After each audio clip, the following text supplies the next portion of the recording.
اعوذ باللہ من الشیطان الرجیم بسم اللہ الرحمن الرحیم۔ السلام علیکم، آپ دیکھ رہے ہیں ادریس الرحمان ولاگ اور میں ہوں ادریس الرحمان۔ آج جنابی ہے 2 فروری 2024۔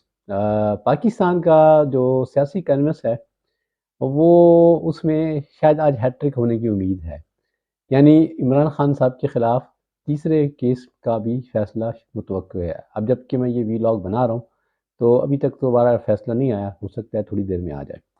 ہم چھوڑتے ہیں اسی جگہ پر کیونکہ یہ معاملات تو وہیں چلتے ہیں، ہم آپ کو لے چلتے ہیں گلوبل ڈیفنس ویو میں، اور میں وہاں آج آپ کے ساتھ شیئر کروں گا ایک بڑی اہم ڈیولپمنٹ۔ جی ہاں، ابھی پچھلا ولاگ میں نے کیا تھا، اس میں نے آپ کو یونان اور ترکی کے حوالے سے بتایا تھا کہ امریکہ نے یونان کو F-35 دینے کا فیصلہ کیا ہے، وہ بھی تقریباً 35 جہاز، اور ٹرکی کو 40 نئے F-16 بلاک 72 اور 769 جو ہے اس کے جو ایگزسٹنگ بلاک 40-50 کے ہیں F-16 ان کی اپ گریڈیشن اور کچھ اور ویپنز بھی۔ تو آج اسی میں مزید ڈیولپمنٹ آپ کو بتاتا ہوں کہ کچھ نئی ڈیولپمنٹس بھی سامنے آئی ہیں، کیونکہ آپ سے میں نے بات کی تھی کہ ٹرکی کے ساتھ لگتا ہے ہاتھ ہو گیا ہے، تو اب امریکہ اس کو اور طریقے سے ہینڈل کر رہا ہے۔ تو یہ ان دونوں ملکوں کے میں کیوں نئے ویپن مل رہے ہیں، اس میں بھی بڑی ٹرک ہیں، اور اسی ٹرک پہ آج ہم بات کریں گے۔ اس کے علاوہ میں آپ سے ایک بات شیئر کروں گا کہ ریسنٹلی جو ہے جارڈن میں امریکہ کے ایک اڈے کو نشانہ بنایا گیا تھا۔ اس میں کھل کے کچھ سامنے تو نہیں آیا، لیکن اس میں یہ تھا کہ جو ایرانی حمایت یافتہ ملیشیا ہے وہ ملوث تھی، تو اس اڈے پہ امریکہ کا کافی نقصان ہوا۔ یہ ٹاور 22 کے نام سے ایک لاجسٹک پورٹ ہے، اور اس میں 3 امریکی فوجی مارے گئے اور 40 زخمی ہوئے۔ تو یہ کیسے ہوا، تو اس پہ بھی بات کریں گے۔ تو اب آتے ہیں پہلے اپنے مین ٹاپک کی طرف۔ یہ یک بلکان میں کیا ہوا کہ امریکہ F-35 اور F-16 دینے پہ آ گیا؟ تو آتے ہیں جناب اس ڈیٹیل کی طرف۔ تو ٹرکی کی بہت پرانی ریکویسٹ تھی، اس کے پاس جو ہے F-40 اور F-16 بلاک 40 اور 50 جو ہیں وہ ہیں، اور ان کی سروس لائف بھی مطلب کم ہو رہی ہے، تو اسے نئے مطلب ایئر کرافٹ کی ضرورت تھی، اور امریکہ اسے ایئر کرافٹ نہیں دے رہا تھا۔ پھر اسے مشروط کیا کہ وہ سویڈن کی ناٹو میں جو شرکت ہے، کیونکہ ہر نیٹو ممبر کو ایک نئے ممبر کو ویلکم شامل کرنے کے لیے اس کی توثیق کرنی ہوتی ہے، تو ترکی کی پارلیمنٹ جو ہے وہ توثیق نہیں کر رہی تھی، تو اسی وجہ سے امریکہ نے ترکی کو F-16 پہ کوئی سپورٹ بھی نہیں دے رہا تھا۔ بلکہ ہاں، اس میں ایک اور بھی ڈیولپمنٹ تھی کہ ترکی بھی F-35 میں ایک حصے دار تھا، اور اس پہ $1.4 ارب امریکہ کو دے چکا تھا 2020 میں، کہ پھر وہ معاملہ رک گیا، اور معاملہ کیوں رکا وہ بھی میں آپ بتاتا ہوں۔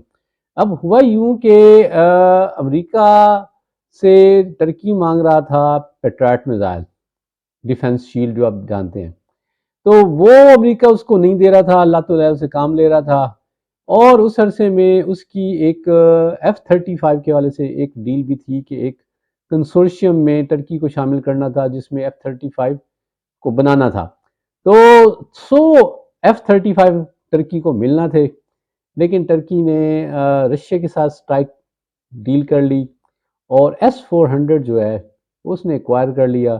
تو اس پہ امریکہ نے ایک ان کا ایکٹ ہے جسے ایڈورسریز تھرو سینکشنز ایکٹ، اسے کہتے ہیں جی کاٹسا کے تحت جناب امریکہ نے ٹرکی کی F-35 کے حوالے سے معاملات کو روک دیے، اور $1.4 ارب بھی اس نے ضبط کر لیے، یعنی اس پہ کچھ نہیں کیا، اور اس کے بعد آگے کوئی لین دین نہیں چل رہا تھا۔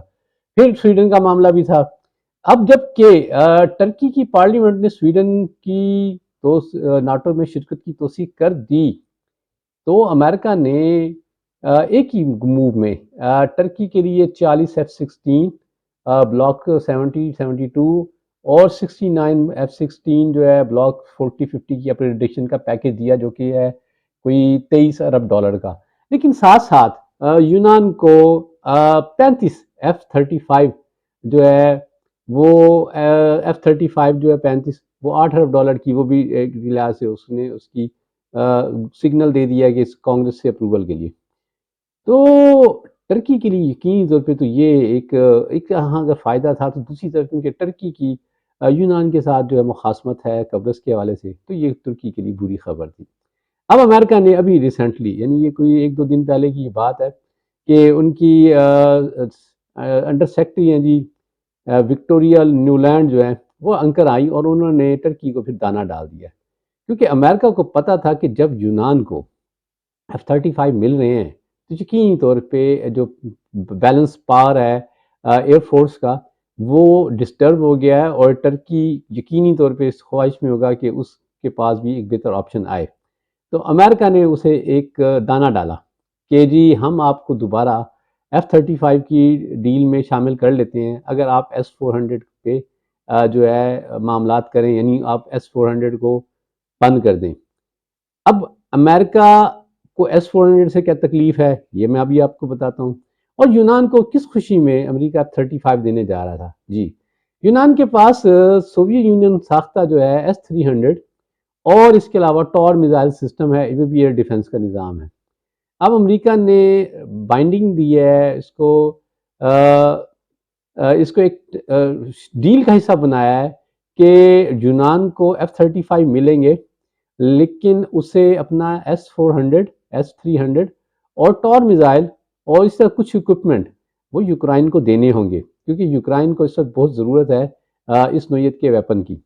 تو S-300 جو ہے یہ ایک ایئر ڈیفنس سسٹم ہے، بڑا شاندار سسٹم ہے، عرصہ دراز سے سوویت یونین اور اس کے جو متعلقہ ممالک تھے جن کو کمیونسٹ بلاک میں اور ایون یونان کو بھی یہ ملا تھا، تو اس کے ایک بڑی ریلائبل سسٹم ہے۔ یہ لانگ رینج میزائل مطلب ایون ہر قسم کے جہاز میزائل، چاہے وہ کروز میزائل ہے یا وہ بلسٹک میزائل ہے، یہ اس کو انٹرسیپٹ کرنے کی صلاحیت رکھتا ہے۔ تو وہ اس کے پاس تھا، تو اب امریکہ اس کو ٹائی کر رہا ہے کہ یہ چیزیں وہ یوکرائن کو دے دے، اور یونان نے اس پہ آمادگی بھی ظاہر کر دی ہے۔ اس کے ساتھ ساتھ امریکہ یونان سے کچھ مارٹر جو کینن شیل ہیں وہ 105 mm اور 155 mm اور 207 mm کے کوئی تقریباً ہزاروں کی تعداد میں یہ بھی یوکرائن کے لیے خریدنا چاہتا ہے۔ اب امریکہ نے اس کے اپنی انڈر سیکرٹری جو وکٹوریا نیولینڈ جب انقرہ آئیں تو اب انہوں نے نیا دانہ ڈالا کہ اگر رشیا S-400 کو ڈی ایکٹیویٹ کر دے، بند کر دے، اس کو استعمال میں نہ لائے، تو امریکہ اس کو F-35 کے پیکج میں شامل کر سکتا ہے۔ اور جو کاٹسا کا جو ہے ایکٹ ہے وہ بھی غیر مؤثر ہو جائے گا جب S-400 پہ وہ رول بیک کر دے گا یا اس کو بند کر دے گا یا ڈی ایکٹیویٹ کر دے گا۔ اب امریکہ کو S-400 سے کیا مسئلہ ہے؟ ہاں اصل کہانی یہ ہے کہ S-400 کیوں لیا تھا ٹرکی نے؟ ٹرکی کو کون سا مطلب ایشو تھا؟ ٹرکی کو ایشو تھا یونان کے ساتھ، کیونکہ یونان کی ایئر فورس جو ہے وہ قدرے بہتر ہے ترکی کی نسبت، کیونکہ اس کے پاس آلریڈی F-16 بھی ہیں اور رافیل بھی ہیں۔ تو اب 2030 تک اسے جو ہے F-35 بھی مل جائیں گے، تو ٹرکی کے پاس بیلنس جو تھا وہ بگڑ رہا تھا، تو ٹرکی کو ایک بہتر ایئر ڈیفنس سسٹم چاہیے تھا۔ اب پرابلم یہ ہے کہ امریکہ اب یونان کو اگر F-35 دیتا ہے اور ترکی کو F-35 نہیں دیتا تو اس کے پاس S-400 ہے۔ S-400 اور F-35 یہ ایک دوسرے کے سمجھے رائیول ہیں، کیونکہ F-35 جو ہے وہ اسٹیلتھ ہے، یعنی وہ کسی ریڈار پہ نہیں آتا، لیکن S-400 اس کو ڈیٹیکٹ کر سکتا ہے۔ اچھا اب S-400 اب F-35 کو ڈیٹیکٹ کرے گا تو یقینی طور پہ وہ ڈیٹا رشیا بھی حاصل کر سکتا ہے، کیونکہ رشیا ظاہر ہے، دیکھیں جس نے کوئی چیز دی ہے نا کسی کو، تو اس نے اپنا کوئی نہ کوئی اس میں ایج رکھا ہوا ہے، تو اس نے اپنا ایج رکھا ہوا ہے، تو وہ اپنا ایج یوز کرے گا، اور F-35 کی جو ٹیکنالوجی ہے وہ رشیا کے ہاتھ جا سکتی ہے۔ اچھا اس کے علاوہ F-35 کے اندر جو ہے اس کا اپنا ایک الیکٹرانک سسٹم ہے E-LINT کے نام سے، اب وہ بھی S-400 کے ریڈار کی ایمیشن کو ڈیٹیکٹ کر سکتا ہے۔ تو اب امریکہ کو پتا ہے کہ یونان کے پاس اگر F-35 آئے تو یقینی طور پہ ٹرکی کا S-400 جو ہے وہ بھی ایک لحاظ سے اس کی زد میں آتا ہے، یا تو ٹرکی بھی چاہے گا کہ یہ ٹیکنالوجی اس کے پاس نہ جائے اور وہ بھی S-400 کا توڑ چاہے گا. تو اب امریکہ نے یہ دانہ ڈالا ہے کہ ٹرکی کو S-400 کے بدلے میں F-35 مل سکتا ہے. تو اب دیکھنا یہ ہے کہ جی اب ٹرکی اس کو کیسے رسپونڈ بیک کرتا ہے. اب آتے ہیں ہم دوسری طرف کہ جی ٹاور 22 نامی ایک انسٹالیشن ہے امریکہ کی، جارڈن میں ہے، اور یہ بالکل قریب ہے مطلب شام اور عراق کے بارڈر کے قریب. بڑا اہم بیس ہے، لاجسٹک بیس ہے. اس کی بہت زیادہ ڈیٹیلز اویلیبل نہیں ہے. اب ہوا یوں کہ وہاں ایک جو ہے ان مینڈ ایریل سسٹم یعنی ڈرون جو ہے، خودکش ڈرون جو ہے وہ ہٹ ہوا، اور وہاں 3 امریکی فوجی مارے گئے اور 40 زخمی ہو گئے. تو یہ امریکہ کے لیے بہت بڑا سیٹ بیک تھا، کیونکہ ڈرون اٹیکس جو ہیں مڈل ایسٹ میں یہ یا مشرق وسطیٰ کہیں، مشرق وسطیٰ میں آلریڈی ہوتے آ رہے تھے، یہ نئی بات نہیں تھی. لیکن اب کی بار کیا ہوا؟ اکتوبر 2017 سے مڈل ایسٹ میں امریکی اڈوں پر 165 اٹیک ہو چکے ہیں، جن میں 66 عراق میں اور 98 شام میں ہو چکے تھے، اور یہ اردن میں ہوا. اور ان میں سے زیادہ تر جو ہے وہ انٹرسیپٹ ہو گئے تھے، یعنی ان کو اٹیک کرنے سے پہلے ہی ان ڈرونز کو غیر مؤثر کر دیا گیا تھا. تو اب کی بار کیا ہوا؟ کی بار ہوا یوں کہ اسی بیس سے بھی امریکہ جو ہے فائٹر ڈرون آپریٹ کرتا تھا.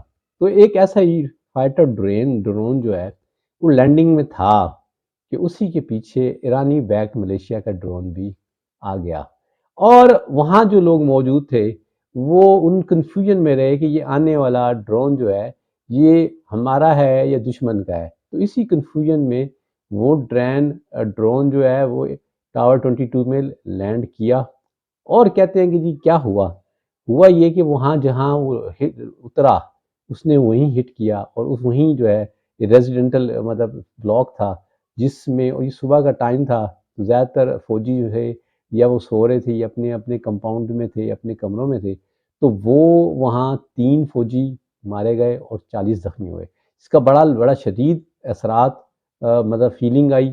اور کہتے ہیں کہ جی اگرچہ اس طرح کی لاجسٹک سپورٹ کے اوپر کاؤنٹر ان مینڈ ایریل سسٹم ہوتے ہیں، اور اس میں ایک بڑے لیئرڈ سسٹم ہوتا ہے، تو اس کے باوجود یہ ہوا. تو اب امریکہ اب مزید اس پہ ورکنگ کر رہا ہے کہ وہ آنے والے دنوں میں اس نوعیت کے اٹیکس کو کیسے کاؤنٹر کر سکتا ہے. اور بائیڈن انتظامیہ پہ اب یہ پریشر بھی بڑھ چکا ہے کہ اب وہ اس نوعیت کے حملے کو اب کیسے جواب دیتی ہے. اور مستقبل قریب میں امید کیا ہے جی، چانسز یہی ہیں کہ وہ امریکہ اس پہ کوئی ریورس بیک کرے گا اور کوئی اٹیک ہوگا. تو یہ تھا جی آج کا ویلاگ. امید آپ کو پسند آئے گا. خوش رہیں، آباد رہیں، اور اگر آپ کو پسند آئے تو شیئر ضرور کریں، اپنا فیڈ بیک دیں، اور سبسکرائب بھی کر دیں، اور بیل آئیکن کو پریس کریں تاکہ آپ کو نئے ویڈیوز کا نوٹیفیکیشن ملتا رہے. السلام علیکم.